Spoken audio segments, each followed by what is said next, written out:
시작 기도하겠습니다. 자, 성부와 성자와 성령의 이름으로. 은총이 가득하신 마리아님 기뻐하소서. 주님께서 함께 계시니 여인 중에 복되시며 태중의 아들 예수님 또한 복되시나이다. 천주의 성모 마리아님, 이제와 저희 죽을 때 저희 죄인을 위하여 빌어주소서. 아멘. 성부와 성자와 성령의 이름으로. 아멘. 네, 반갑습니다. 네, 6번째 시간일 겁니다. 네, 6번째 시간이고, 아무튼 오늘은 뭘 많이 갖고 왔죠? 막 갖고 왔어요. 왜 갖고 왔는지는 이제 조금씩 알려드릴 건데요. 아무튼 오늘은 동정말의 묵주기도에서 이제 빛의 신비를 들어갈 차례입니다. 21항의 내용을 들어갈 차례고요. 또 빛의 신비를 넘어 고통의 신비와 영광의 신비, 신비들에서 신비로라는 성모님의 길, 또 그리스도의 신비, 인간의 신비, 이런 이야기들이 계속 나올 건데요. 제가 이런 것들을 많이 가져온 이유는 뭐냐면, 우리가 궁금해하는 것들, 그러니까 말하자면 이제 빛의 신비에 대한 설명이 생각보다 짧아요. 좀 더 자세했으면 좋겠는데 어떤 아쉬움이 남죠. 그런데 이 아쉬움이 어디에 표현되어 있냐면 이 책에 표현되어 있어요.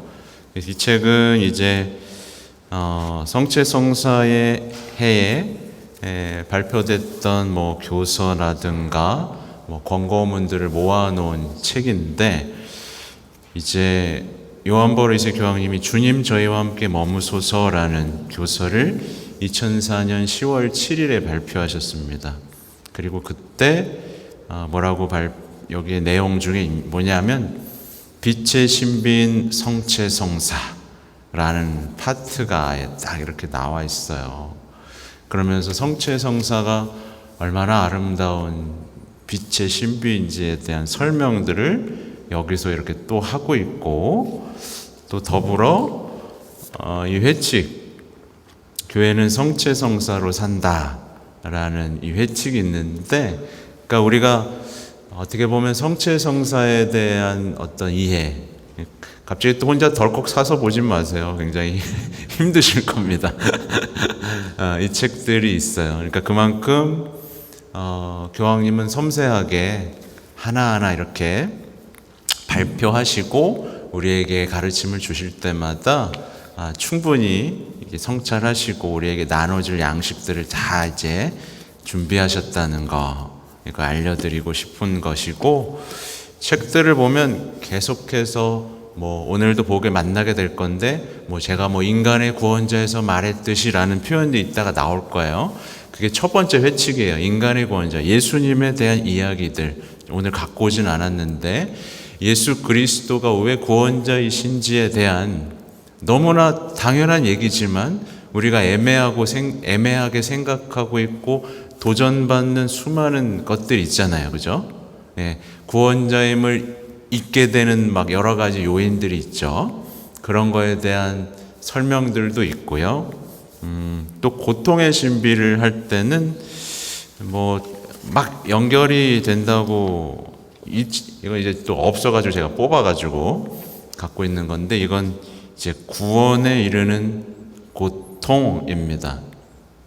제목은 이제 인간 고통의 그리스도적 의미에 관하여 가톨릭 교회 주교들과 사제들에게, 수도자 가족들과 신자들에게 보내는 교황 요한 바울 2세 성하의 교서, 그러니까 다 보라고 보낸 교서인데, 이 내용은 우리가 받는 어떤 그 고통에 대한 어떻게 보면 우리 성서학적으로 우리가 고통하면 떠오르는 게 뭐가 있어요?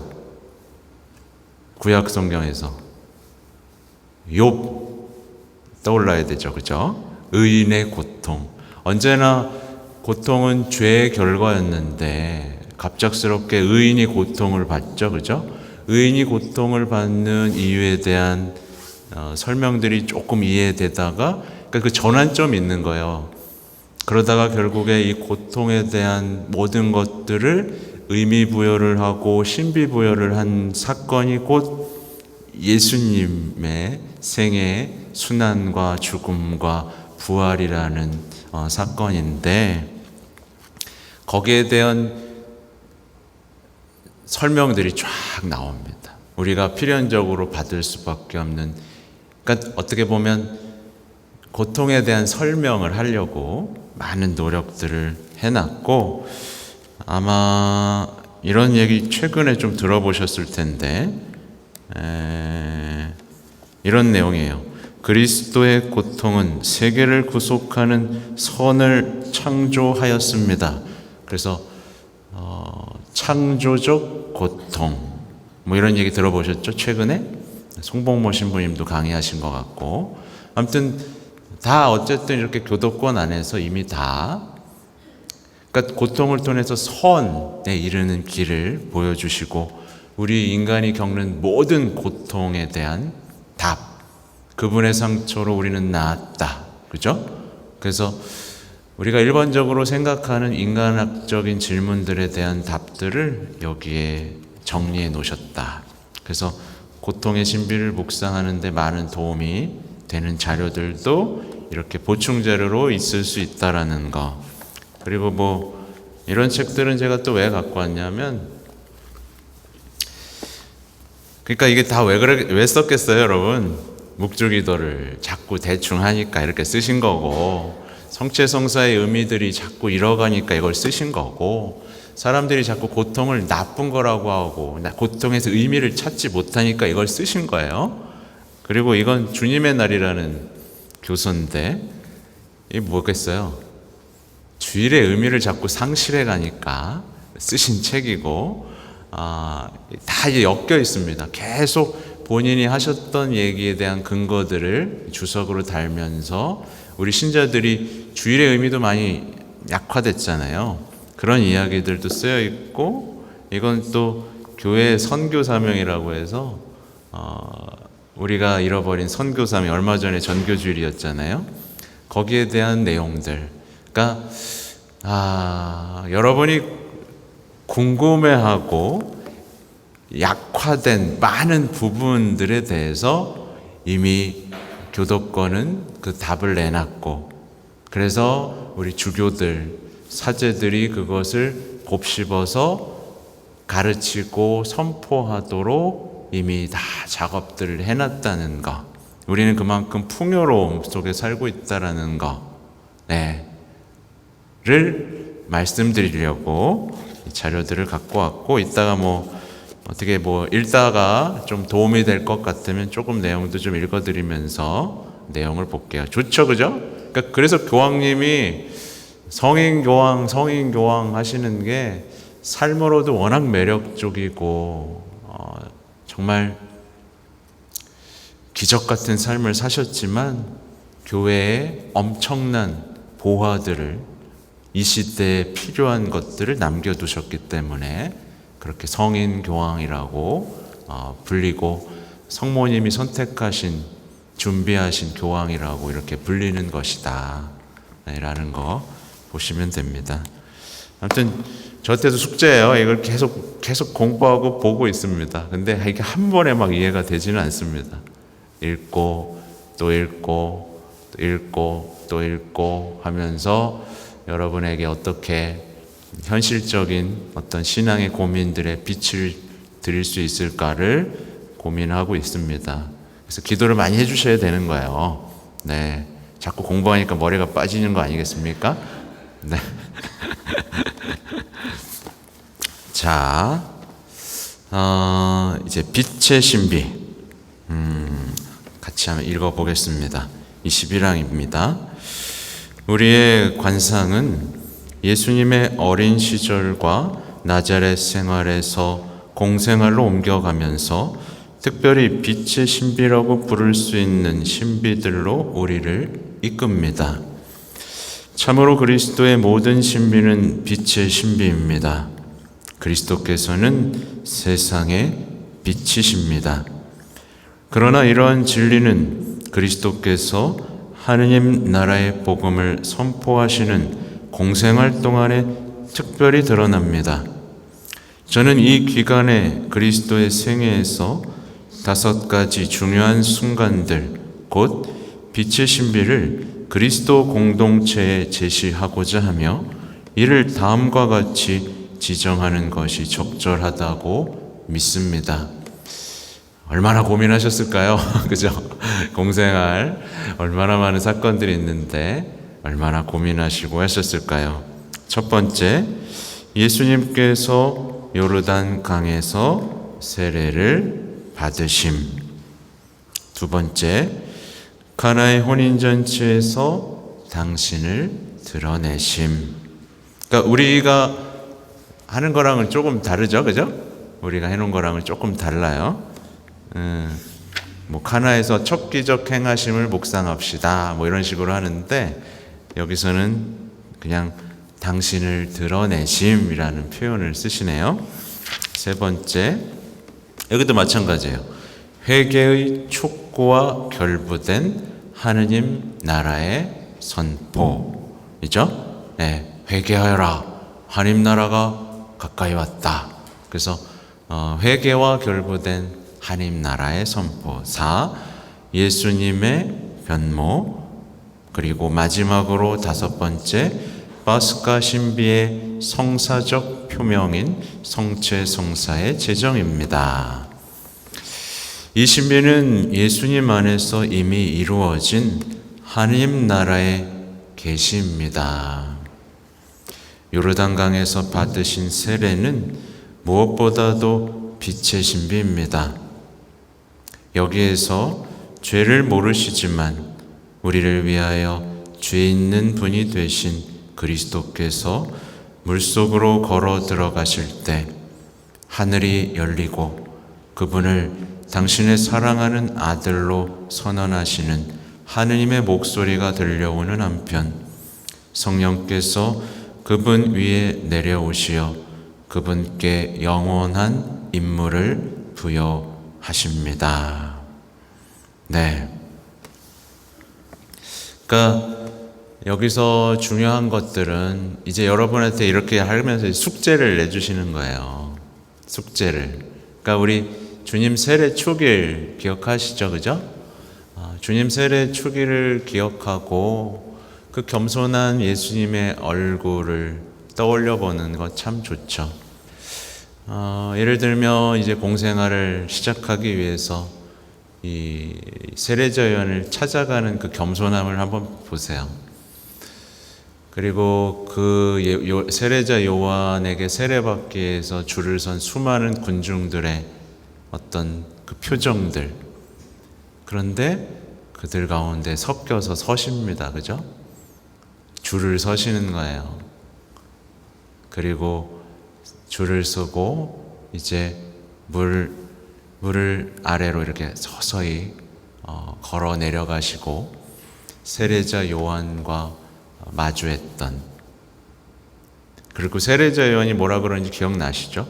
네, 내가 세례를 받아야 되는데 당신께서 오시다니요. 어떤 그런 장면들. 과연 그것을 나는 빛이라고 여길 수 있는가?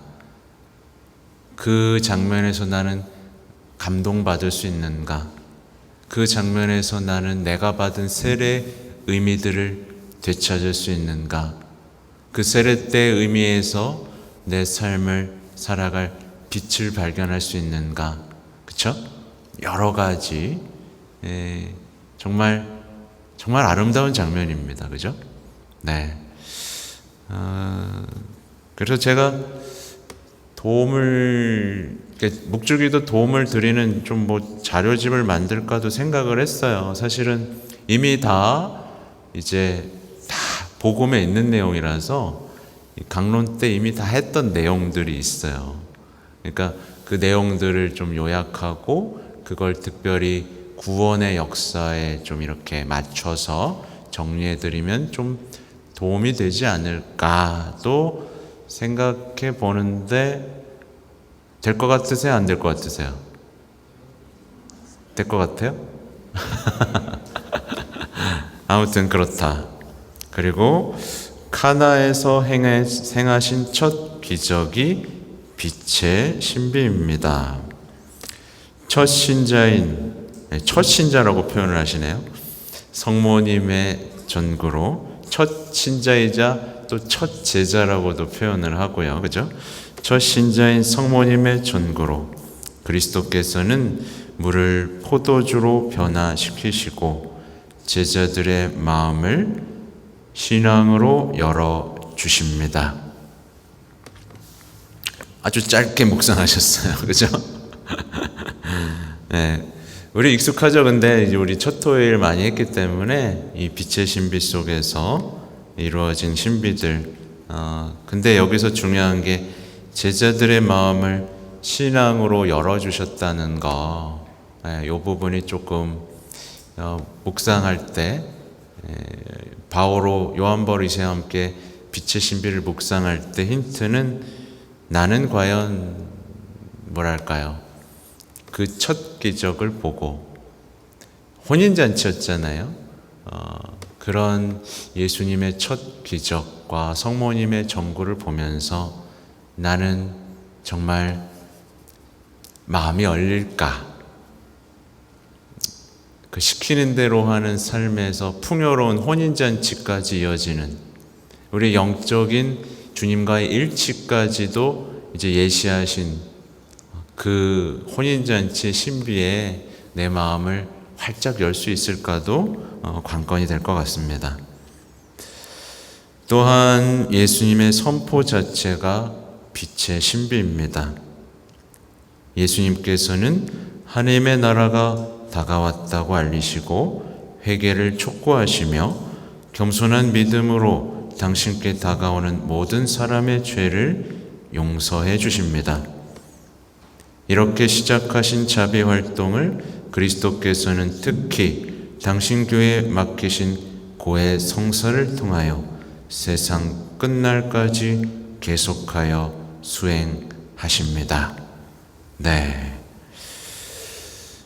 그러니까 예수님의 선포 자체가, 예수님의 탄생 자체가 복음이고 빛의 신비이다라는 건데, 어쨌든 이게 지난주에 말씀드린 것처럼 그 환희의 신비를 묵상하지 않고서는 빛의 환희의 신비여야지 그분을 빛으로, 내 삶의 빛으로 만날 거 아닙니까? 그죠? 그러니까 보면 우리 신앙의 여정은요, 참 그렇잖아요. 알긴 알겠는데 왜 이렇게 난 뜨거워지지 않지? 라는 그런 절박함이 있지 않습니까? 다 배웠고 이제 다 아는데 왜 뜨거워지지 않는 걸까? 왜 나는 예수님의 생애에 감동하지 못하고 용기를 내지 못하고 따라 나서지 못하고 결단 내리지 못하고 응답하지 못하는 것일까? 이런 수많은 것들이 이 공생활의 신비를 묵상하면서 좁혀질 수 있으면 제일 좋은 거죠. 그죠? 네. 그래서 어제도 제가 강의 다녀온 거 보셨어요? 네. 어제도 강의 다녀왔는데, 사람들에게 이제 얘기하면, 그러니까 우리 성모님하고 묵주기도 하는 거잖아요. 어제도 제가 물었어요. 성모님하고 묵주기도 하면 여러분 성모님처럼 됩니다. 그렇게 되길 원하세요? 그랬더니 여러분은 되길 원해요? 안 원해요? 원해요? 네. 그래서 제가 뒤에 뭐라고 붙였게요? 성모님처럼 되면 배우자가 빨리 죽습니다. 성모님처럼 되면 자식도 빨리 죽습니다. 원합니까? 그랬더니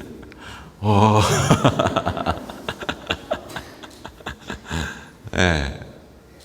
여러분 원해요, 안 원해요? 그럼 말이 없잖아요. 그런 거예요. 그런 삶이 펼쳐지더라도 내 인생의 의미와 가치들이 더 환하게 빛나고 행복하다 하리라는 그 성모님의 삶에서, 그죠? 나도 행복해질 수 있다라는 그 확신이 아니라 그냥 이게 겁이 나는 것 같아요. 겁내지 마세요. 겁내면 이제 끝이에요, 여러분. 겁내면 늘 신앙생활 하면서 이집트를 보는 사람이 되는 거예요. 저기서는 그냥 가족끼리 여행도 다니고 맛있는 것도 먹고 참 좋았는데 라고, 남들처럼 사는 게 참 좋았는데 라고 하면서 자꾸만 옛삶을 그리워하는 거지 않습니까? 근데 아무튼 어제도 말씀드렸지만 여러분, 신앙으로 주님을 만나고 결단하고 변화된 사람은 정말 행복합니다. 그렇죠? 옛삶으로 돌아가고 싶어요? 안 돌아가고 싶어요? 돌아가고 싶어요? 끔찍하지 않습니까? 옛삶에서 우리가 얼마나 불행했어요. 칭찬받고 또 많이 갖고, 그죠? 많이 누리는 거에서 행복을 누리면서도 늘 불안하고 걱정하고 평화는 없고 얼마나 끔찍하게 살았어요. 근데 이상하게 사람들은 그런 어둠으로 다시 돌아가고 싶어 하고 거기서 이렇게 벗어나고 싶어 하지 않는다는, 그게 참 우리의 발목을 꽉 붙들고 있다라는 거.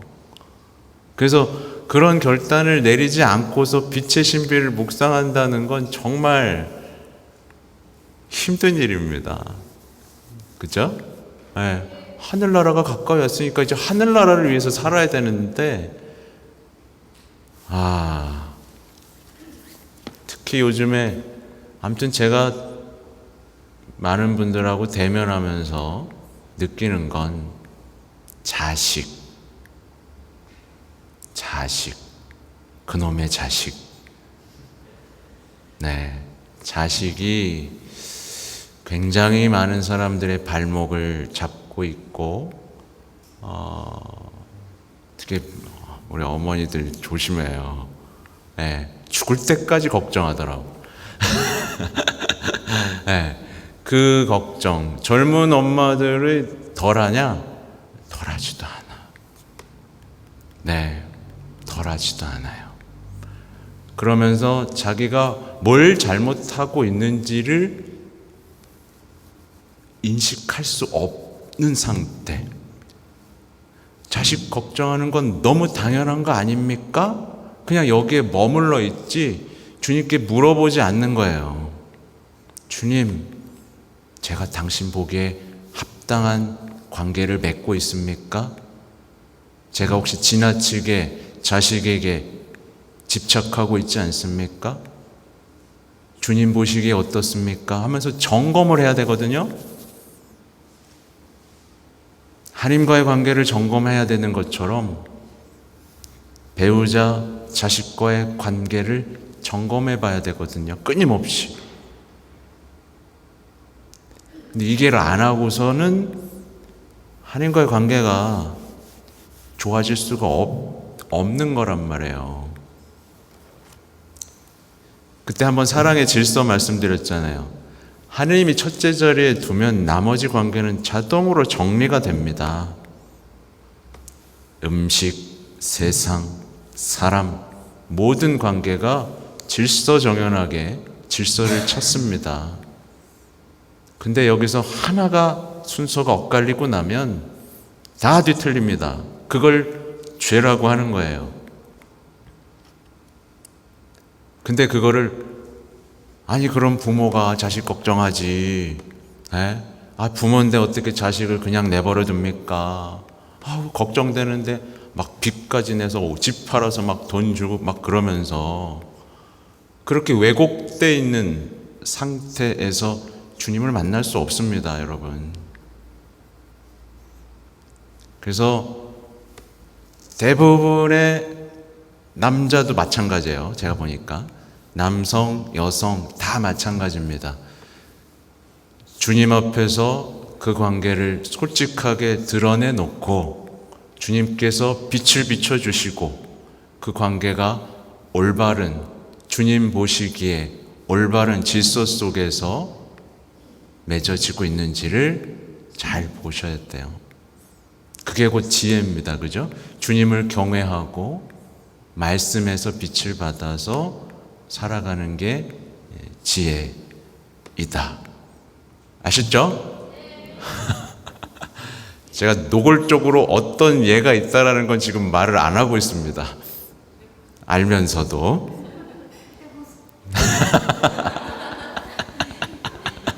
나중에 강론 때 기회가 되면 말을 하도록 하죠. 근데 뭔가 잘못됐다는 거 알죠? 느낌 오죠? 느낌 오죠? 그거 못 찾으면 큰일 납니다. 네. 어디까지 했지? 고해성사를 통하여 세상 끝날까지 계속 수행하십니다. 이 얼마나 아름다운 얘기예요. 회개를 촉구하고 용서해 주시는데 이 자비의 활동을 교회에 맡기신 고해성사를 통하여 세상 끝날까지 계속 수행하십니다. 이 고해성사가 그런 거예요. 네. 그래서 계속 강조하는 거고 그만큼 중요하다고 말씀을 드리는 겁니다. 가장 뛰어난 빛의 신비는 전통적으로 타보르 산에서 있었다고 여겨지는 저 변모입니다. 그리스도의 얼굴에 하느님의 영광이 빛나고 하나님께서는 놀란 제자들에게 그의 말을 들어라 하시며 성령으로 변모된 삶과 부활의 기쁨을 그리스도와 함께 나누려면 그리스도와 함께 순환의 고통을 겪을 준비를 하라고 명령하십니다. 이 빛의 신비에서 절정이라고 가장 뛰어난 빛의 신비라고 말을 하면서 이제 타보르산에 있었던 거룩한 변모를 떠올리라고 하죠. 중요한 게 다 나왔어요. 성령으로 변모된 삶과 부활의 기쁨을 그리스도와 함께 나누려면 그렇잖아요. 우리 변하고 싶잖아요. 변하고 싶고 부활의 기쁨, 그 누구도 빼앗을 수 없는 평화 속에서 하늘나라를 바라보며 그분의 보호를 체험하면서 승리의 여정을 가고 싶잖아요, 여러분. 네, 얼마나 단순합니까? 네, 정신 팔리면 안 됩니다. 네, 그리스도와 함께 순환의 고통을 겪을 준비를 하라고 명령하십니다. 그게 바로 여기 다 나옵니다. 여기 아까 제가 구원에 이르는 고통. 그래서 그 힌트를 파티마의 성모님께서는 희생, 아주 작은 희생조차도, 아주 작은 고통조차도 얼마나 값지게 선을 이루는 데 쓰시는지를 우리에게 히아친타와 이 새 목동들을 통해서 알려주고 계시잖아요. 그렇게 연습해온 사람들이 정말 나에게 감당하지 못할 고통이 왔을 때 어떻게 되겠어요? 무너져 버릴까요? 아니죠. 아무리 이해할 수 없고 감당할 수 없는 고통이 오더라도 의미를 찾겠죠. 그 창조적 고통 속에서 예수님의 고통에 동참하는, 왜? 그분이 나의 빛이니까, 빛의 신비를 봤으니까요. 그분이 고통 뒤에 드러날 모습, 우리의 모습을 이미 봤으니까요. 그렇죠? 제가 요즘에 묵상하는 게 아니라 그냥 자연스럽게 알게 되는 게 있어요. 보면 이제 영성 심리 있잖아요. 뭐 장점, 단점 있다고 하지만 아픈 사람들을 더 아프게 만들고 붙잡아두는 효과가 있다. 효과가 있더라. 그렇지 않습니까, 여러분? 상담을 받고 자기에 대해서 분석할 줄 알고 하는 사람들 정말 전문가들 많아졌어요. 그죠? 신앙엔 전문가가 아닌데 심리에는 전문가가 된 사람들이 많아졌어요. 근데 여기에도 나옵니다. 여기에도 뭐라고 나오냐면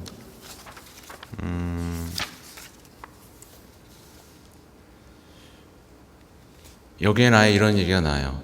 정신적 고통은 이를테면 그 정체가 덜 파악되어 있으며 치유의 방법도 덜 성취되어 있다고 하겠습니다. 라는 표현이 이렇게 나오거든요. 사실은 왜 아픈지 몰라요. 왜 아픈지 몰라요. 참 이상하죠. 왜냐하면 욕망이라는 죄를 인정하는 세상 속에서 탄생한 학문이기 때문에 왜 아픈지 몰라요. 죄를 부정하고 양심을 부정하고 하나님과의 관계가 없는데 왜 고통스러운지를 알겠어요? 모를 수밖에 없습니다. 인간을 총체적으로 이해하지 못하기 때문에 왜 고통받는지를 그 정체를 파악하기가 어려워요. 그러니까 당연히 정체를 모르는데 치유 방법을 알아야 몰라요? 인간을 총체적으로 이해하지 못하면 당연히 치유 방법도 몰라요. 그냥 사랑하고 위해주고 아껴주고 곁에 있고 지지해주는 거 외에는 방법이 없어요. 그렇죠?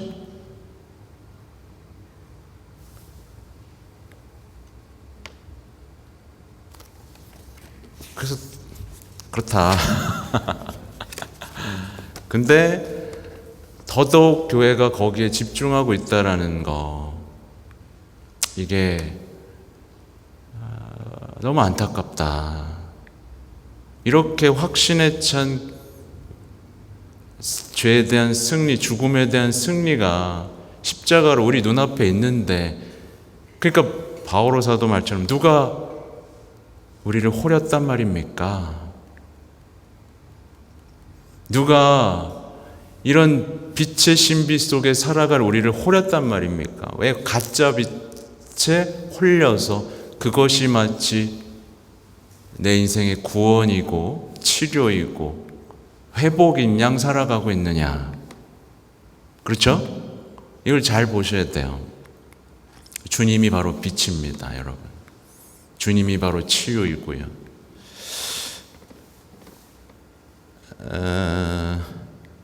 마지막 빛의 신비는 성체성사의 제정입니다.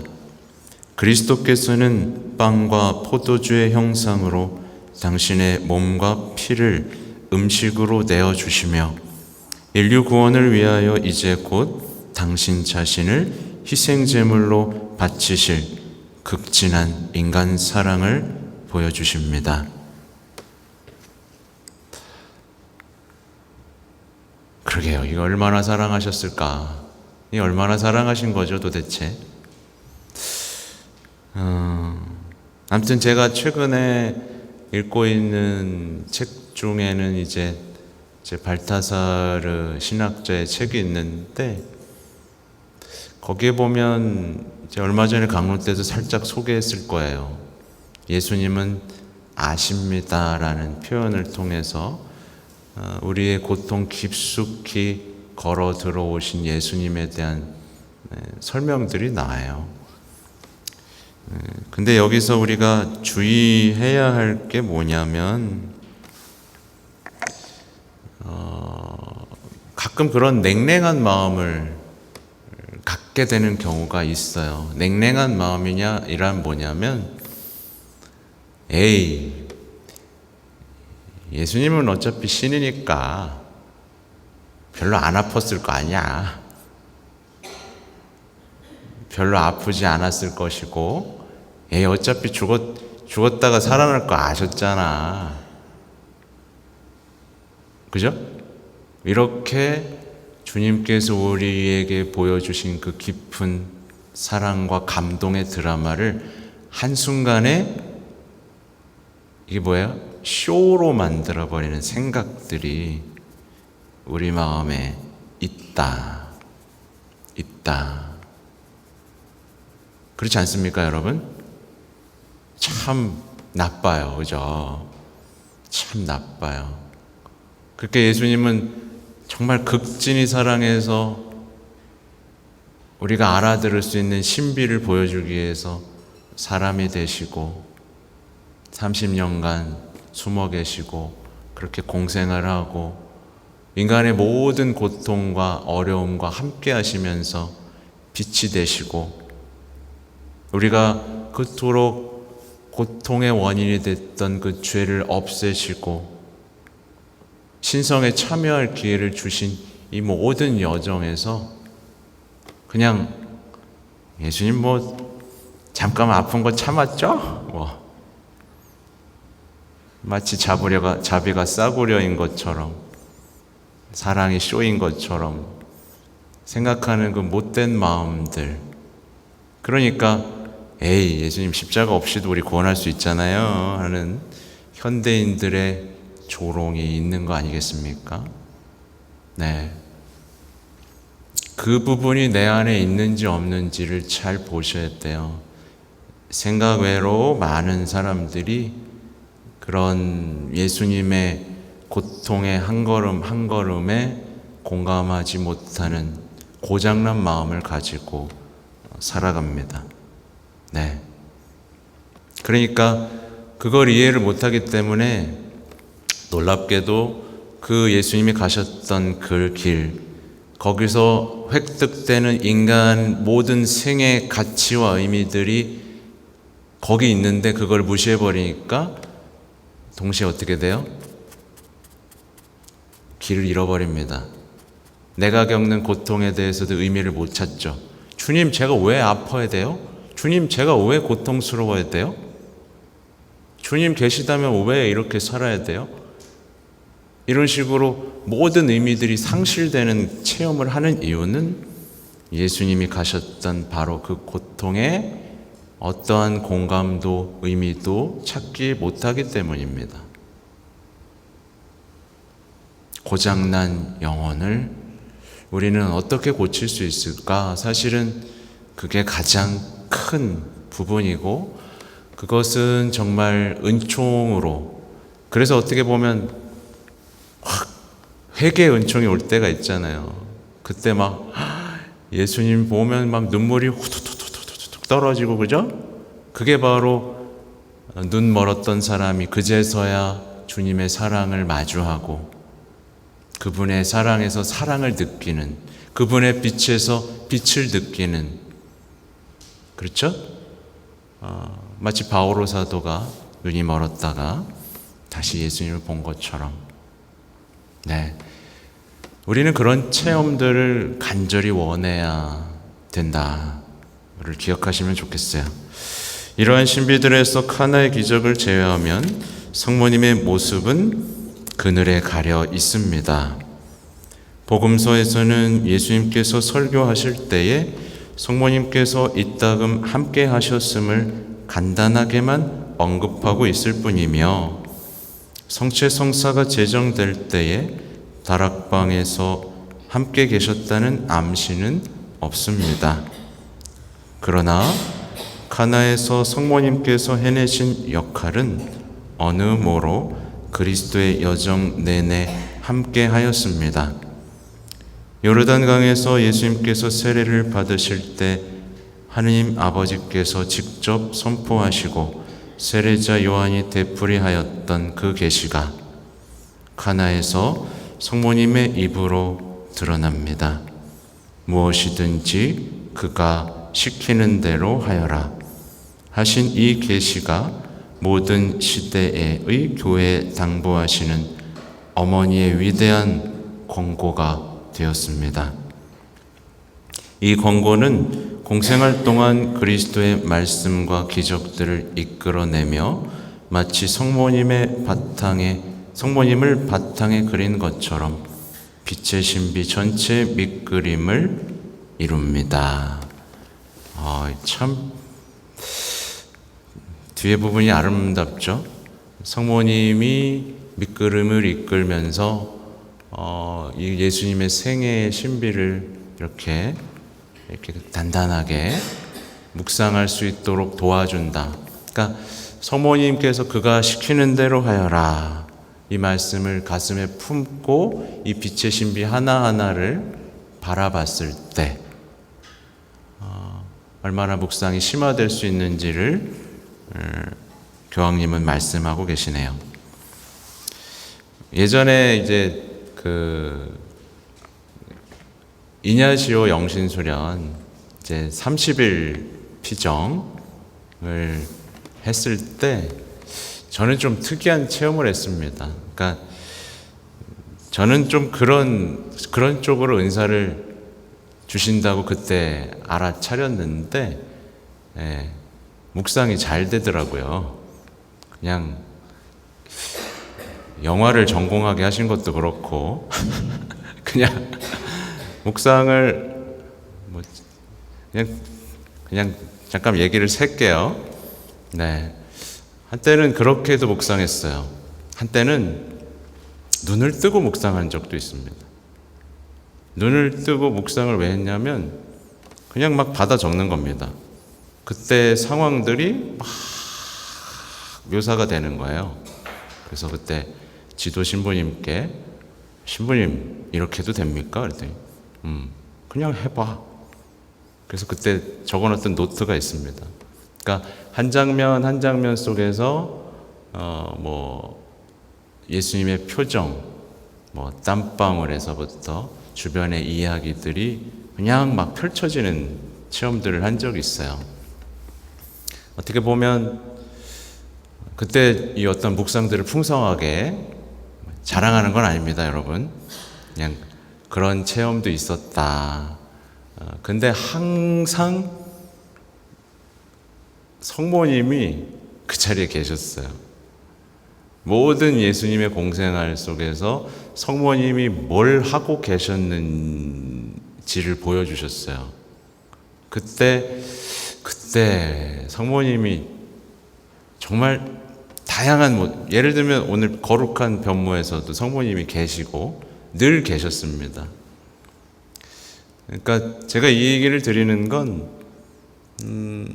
가능하다면 모든 신비를 묵상할 때 성모님 어디 계셨어요?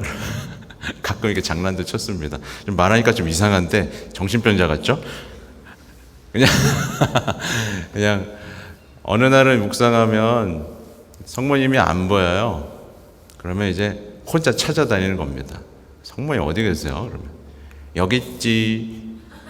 나타나셔서 이런저런 얘기들도 해주시고 내 마음이죠 아무튼 근데 그렇게 묵상들을 풍성하게 말하고 나니까 좀 정신병자 같네. 하여튼 지금은 그렇지 않습니다만 그때 제가 신학생 시절에 이냐시오 묵상을 할 때 항상 그렇게 은총이 듬뿍 내렸던 시기인 거죠. 그 이야기가 드라마틱하게 펼쳐지고 그 안에서 인물들이 어떤 말들과 어떤 표정과 어떤 사건들 속에서 예수님을 바라봤는지 아무튼 그런 거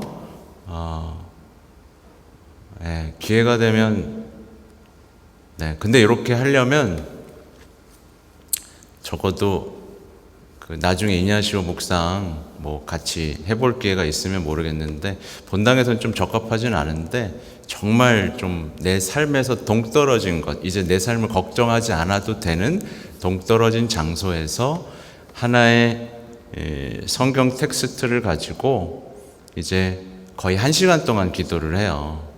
네, 준비 묵상하고 묵상하는 방법들도 좀 배우고 그렇게 했을 때 어느 정도 허락되고 쏟아지는 은총이 있다라고 보시면 됩니다. 근데 우리는 지금 엄청 바쁘잖아요. 묵주기도 하고 있으면 설거지도 해야 되고 뭐 애들 학원 올 시간도 됐고 피곤하기도 하고 막 온갖 잡념들이 드는 그런 상황에서는 쉽지 않다. 네, 쉽지 않다. 네. 아무튼 그런 기회를 한 번씩은 꼭 가지세요. 그게 피정입니다. 어디 가서 뭐 강의 듣고 뭐 좋은 거 보고 편히 쉬는 거 이런 것보다는 이런 것도 피정이긴 한데 조금 더 고요하게 아무도 모르는 곳에서 주는 밥 먹으면서 잠도 실컷 자고 기도도 실컷 할 수 있는 그런 시간들을 여러분 어디 여행 가지 말고 그런 시간을 1년에 한 번쯤은 꼭 가져보신다면 여러분의 영혼들이 많이 충전되는 시간을 가지실 거예요. 아무튼 고통의 신비로 넘어가겠습니다. 고통의 신비. 복음서는 그리스도의 고통의 신비에 큰 중요성을 둡니다. 네, 거의 고통의 복음이라고 할 수 있죠. 고통의 복음이라고 할 수 있고 사복음서 모두 예수님의 순환에 대한 묘사가 순환을 향해 가고 있고 순환의 이야기가 많은 부분을 차지하고 있을 뿐만 아니라 예수님은 언제나 자꾸 우리를 고통으로 초대하고 계신 것처럼 보이는 게 사실입니다. 그렇죠? 처음부터 그리스도교 신심은 특히 사순 시기의 십자가의 길 기도는 순환의 각 사건들에 초점을 맞추어 왔는데 이는 순환이 사랑의 계시의 절정이며 우리 구원의 원천임을 깨달았기 때문입니다. 묵주기도는 그리스도의 순환에서 몇몇 순간들을 선택하여 신자들에게 이를 마음의 눈으로 바라보며 다시 체험하도록 초대합니다. 묵상의 순서는 그리스도께서 아버지의 뜻 앞에서 깊은 번민의 순간을 겪으시는 겟세마니에서 시작됩니다. 연약한 육신은 아버지의 뜻을 거역하고 싶었을 수도 있습니다. 그곳에서 예수님께서는 온갖 유혹에 직면하시지만 인간의 모든 죄에 맞서 아버지께 이렇게 말씀하십니다. 네, 여기 보세요. 인간의 모든 죄에 맞서 홀로 모든 죄에 맞서서 제 뜻이 아니라 아버지의 뜻이 이루어지게 하소서. 이러한 그리스도의 순종은 에덴 동산에서 우리의 첫 조상들이 보여주었던 거역과 반대되는 것입니다. 또한 아버지의 뜻에 충실함으로 치르는 대가는 뒤이은 신비들에게서 분명하게 드러납니다. 네, 순종. 그러니까 그리스도교에서 순종이 얼마나 중요한지는 계속 강조하고 있죠. 네, 그래서 오늘 복음하고도 연결돼요, 그죠? 저희는 쓸모없는 종입니다. 쓸모없는 주님의 종입니다. 네, 해야 할 일을 하였을 뿐입니다. 근데 우리는 자꾸 순종하기보다는 합리적인 존중과 배려를 원하고 그게 부당하다고 그러니까 저항하고 내가 합당하다고 생각할 때만 하려고 하는, 그렇죠? 그래서 제가 순종에 대한 강론을 할 때도 몇 번 강조를 드렸잖아요. 네, 과연 나는 순종하는가? 순종하는가? 내 삶에는 순종이 있는가를 봐야 됩니다. 아무튼 이스라엘 가보면 겟세마니에서 기도했다는 그 바위 위에 성당이 지어진 장소가 있습니다. 가보셨어요? 네. 거기서 이제 미사를 했던 기억이 나는데 재밌는 얘기지만 인상적인 장면이 있었습니다. 다른 외국인들이 이제 예수님이 기도하셨다는 큰 돌판에 막 엎드려서 기도하고 친구하고 그러잖아요. 근데 묵주를 이만큼 갖고 와가지고 거기다 막 비빕니다. 네. 예수님이 돌아가셨다는 그 돌 위에서도 비비고 이렇게. 그러니까 말하자면 그 거룩함으로 어떤 축성을 바라는 행위인 것처럼 보였는데 그런 행위들도 한다. 네, 이런 것들 생각해 보면 그렇죠. 예수님이 그렇게 뜨겁게 기도하셨던 맞닿았던 그 돌의 거룩함을 간직하고 또 거기에 닿았던 묵주로 예수님의 고통을 기억하고 싶다면 아름답다라고 말하지 않을 수 없겠지만 단순히 그죠? 약간 미신행위처럼 보이는 것도 사실입니다만 우리는 자꾸 만지고 싶잖아요. 그죠? 예수님이 기도하셨던 곳이야? 예수님이 걸으셨던 길이라고? 나도 걷고 싶다. 그래서 이스라엘에 가면 십자가의 길, 예수님이 실제로 십자가를 지고 가셨던 바로 그 길에서 십자가의 길을 바치는 기도 시간도 있죠. 그래서 같이 기도하는 시간도 있습니다. 아무튼 또한 여기 있다. 매맞으시고 가시관을 쓰시며 십자가를 지시고 십자가 위에서 돌아가심으로써 주님께서는 극도의 고통 속으로 내던져지십니다. 보라 이 사람을. 이러한 비참한 고통 속에서 하느님의 사랑만이 아니라 인간 자체의 의미도 드러납니다. 바로 여기에 이제 아까 제가 말씀드렸던 것들의 요약이 좀 담겨 있는 것 같아요. 보라 이 사람을. 인간을 알고자 하는 사람은 죽음에 이르기까지, 십자가 죽음에 이르기까지 사랑으로 당신 자신을 낮추신 하느님이신 그리스도 안에서 인간의 의미와 기원과 완성을 찾아야 합니다. 고통의 신비는 신자들이 예수님의 죽음을 다시 생생하게 체험하고 십자가 아래 성모님 곁에 서서 성모님과 함께 인간에 대한 하느님의 깊은 사랑을 알고 생명을 주는 그 모든 힘을 깨닫도록 이끌어 줍니다. 이렇게 어떻게 보면 고통의 신비는 대단히 짧게 묵상하시네요. 십자가 매맞으시고 가시관 쓰시고 십자가를 지시고 십자가 위에서 돌아가시고, 그렇죠? 네.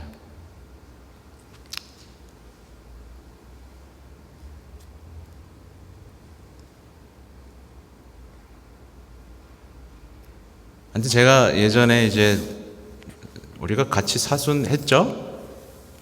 했죠? 안 한 것 같지 왜?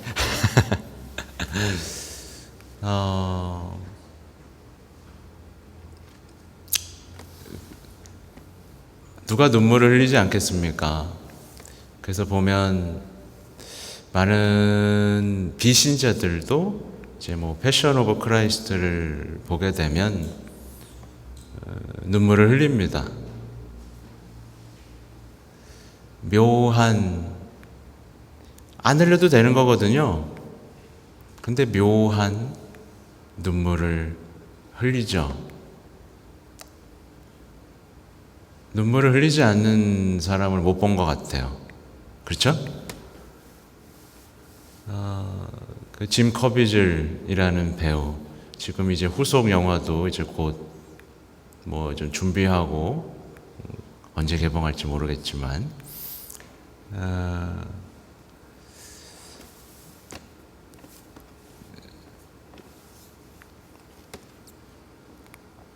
어떤 분이 저한테 그런 얘기를 한 적이 있어요. 용서 못하겠다고. 누구를? 예수님 때린 사람들을.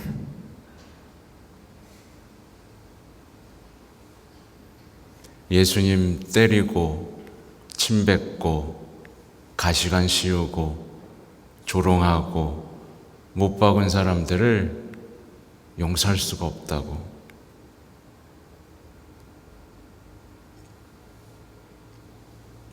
너무 싫다고. 그건 괜찮은 거 아니냐고. 이렇게 얘기하신 적이 있어요.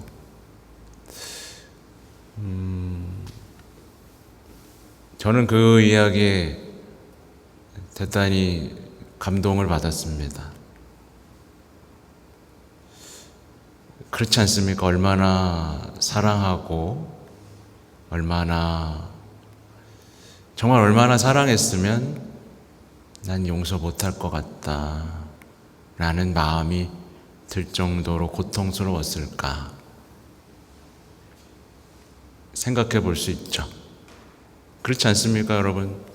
여러분이 가장 사랑하는 자녀를 누군가 끌고 가서 그렇게 비참하도록 만들고 십자가에 못 박은 걸 어미의 눈으로 봤다면 여러분은 그들을 용서할 수 있겠습니까? 그렇죠? 이 고통의 신비를 묵상할 때는 말 그대로 그분과의 나누는 그 사랑이 아주 주요한 묵상의 원천이 됩니다. 사랑하지 않았으면 그분의 죽음을 바라보는 내 마음은 굉장히 냉랭하겠죠. 그렇죠? 그래서 이냐시오 영신소년도 마찬가지예요. 고통, 예수님의 순환을 묵상하는 시간이 있습니다. 근데 그런 거예요. 예수님은 순환하고 다니는데 아무 감정이 안 드는 때가 있습니다. 고장났다는 거죠. 그렇죠? 그 드러난 사랑에서 아무 감정도 못 느끼는 내 마음이 고장나 있는 거죠. 당연히 어떤 기도를 바쳐야 될까요? 네. 아무튼 우리는 이렇게 신비 묵상하면서 우리의 마음이 얼마나 고장나 있고 자기에 대한 사랑, 잘못된 사랑에 우선순위를 두고 있다라는 것을 알아차려야 됩니다. 그리고 그걸 회복시켜 달라고 청하면서 이 묵주기도를 한 단 바치면서 내 고장난 마음이 회복되기를 청하면서 한다면 이제 이 묵주기도의 이 여정들, 환희에서부터 그분이 나의 빛이었고 빛이 된 불이 잠시 꺼지는 바로 그 순간을 맞이하는 그 아름다운 구원의 드라마가 내 삶을 완전히 바꾸는 하나의 사건이 됐으면, 그죠? 그렇게 되도록 여러분의 묵주기도가 열매 맺을 수 있으면 좋겠습니다. 자, 성부와 성자와 성령의 이름으로 아멘. 영광이 성부와 성자와 성령께. 성부와 성자와 성령의 이름으로 아멘. 네, 감사합니다.